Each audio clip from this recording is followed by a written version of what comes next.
Have you ever felt like you've lost yourself along the way? Your story might hold the answers that you're looking for. My intention is to help women reconnect with their true selves by finding out what their actual purpose is, realigning their lives. I think that part of this really is to connect to our own personal story. Your story doesn't mean that you have to have some storybook life. Your story is who you are. Your personal story is essentially your recipe, what made up your goals, your dreams, your fears, your likes, your dislikes. It is so important. One of the things I find fascinating is that so many people walk through life and know what they like and don't like, but really have no idea what their actual story is. There's so much self discovery just lying within our own personal story. What made us up, why we are who we are, why we are where we are, even if we didn't mean to be here, the things that we love, the things that we hate, and really just the different things that bring us in and out of alignment. This is all wrapped up in our personal story. Our personal stories hold the clues to our dreams, our values, even the places that we feel stuck. Especially when you feel like you are in a rut or stuck in a spot, or it's something you can't quite figure out. A lot of times when we dig in, we can find that we are holding a limiting belief, or it's something from our personal story that is either holding us back or that we are out of alignment with. When we pause and reflect, we can really unlock clarity and direction. Stick around because at the end, I'm going to share a powerful but simple activity that can help you to reconnect with your own personal story. Now, you might be thinking, I have no exciting story. My life is normal. My life is pretty bland. Maybe your life isn't. You're thinking, oh my God, my story. But either way, why does it matter? What is the power of this personal story? Think about it as a kid. Stories are how we make sense of life. It's true as an adult, it's true as a child, but they connect us to our identity, our purpose, our past. When we ignore or disconnect from our personal stories, we risk losing touch with who we really truly are. Sometimes it's really hard to connect with the important parts of our story because a lot of times they're rooted in childhood.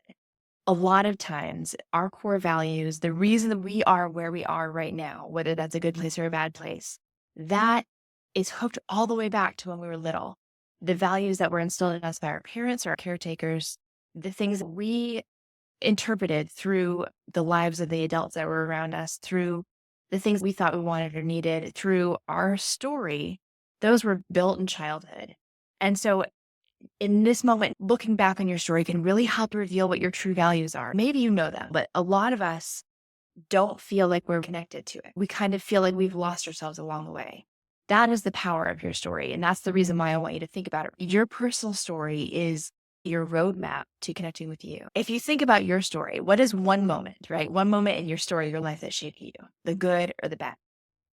How did it change the way you see yourself? One of the things that has been helpful for me in seeing story is my journey as a photographer. So I mentioned in a few videos past that I transitioned. I had a pivot point in my life and I moved out of the corporate world into the world as a creator and an artist. And that was a weird shift for me, but it was what I needed at the time. And walking into that role helped me to not necessarily connect with myself, but see the power of story in others' lives. And having been an observer of this helps me to see how that applies to me too, right? Because sometimes you have to see somebody else do it and then you can understand it. So for me, photography, this medium that I was using as a tool for my business, as a tool to bring in income, right? As an artistic expression, it became more than just taking photographs. It was a mirror. It helped me to come out of myself in that I was no longer Kelsey taking a picture. I was an observer. I was watching a story unfold and documenting it. It takes some bravery to go up in front of 200 people and stand in an aisle and photograph a bride walking down. That might not sound scary. I have fallen up the aisle before. It's scary. You have to leave yourself aside, right? Stepping into this role was vulnerable for me. And it was something that I had to learn and open myself to. In doing so, I grew some bravery and a little more coordination. I promise I only fell once. But I was able to watch the power of story in other people's lives. Stories are built, formed within families, within individuals, within couples. I watched as little children grew and then at weddings, as their story was shared. It's all the power of story, right? It all ties back to who we are, and why we end up where we are. Sometimes we need to reflect. We need to take ourselves out of our seat and find a way to see more clearly. For me, I started doing this through photography. It helped me to be present. It helped me to have my eyes open. And through doing that for other people, it helped me to see myself. You don't need to be a photographer to see your story. You don't need to be an artist to see your story. It's about looking at those defining moments with fresh eyes, taking yourself out of the immediate moment and really pausing to reflect. Okay, here's that activity I told you we'd have. It's simple, but powerful.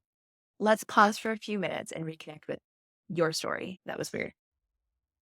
Take a moment to think of one photo or one memory that captures who you are or who you want to be. Ask yourself, what does this moment say about me? How was I feeling? What was I feeling or realizing in this moment? And how does this memory connect to the life that I want? All right, let me repeat. So take a moment to think about a photo or a memory that captures who you are or who you want to be.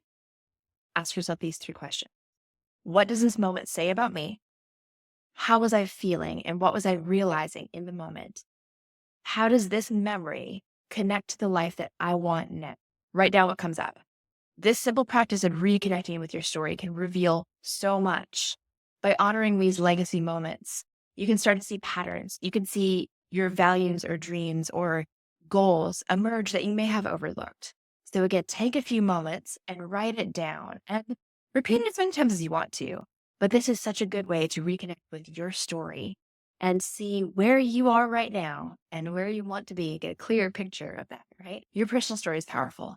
It's where self-discovery begins, and really it's your roadmap to finding true alignment. If anything in this video resonates with you, like and subscribe, follow along. I'm going to be sharing as much as I can about how to bring your life into alignment, about how to connect with your story, about how to make sure that you are living in a way that is reflecting who you really are so that you can live joyfully and live simply and live in a way that feels good. Let me know in the comments, what's one moment that you're reconnecting with today?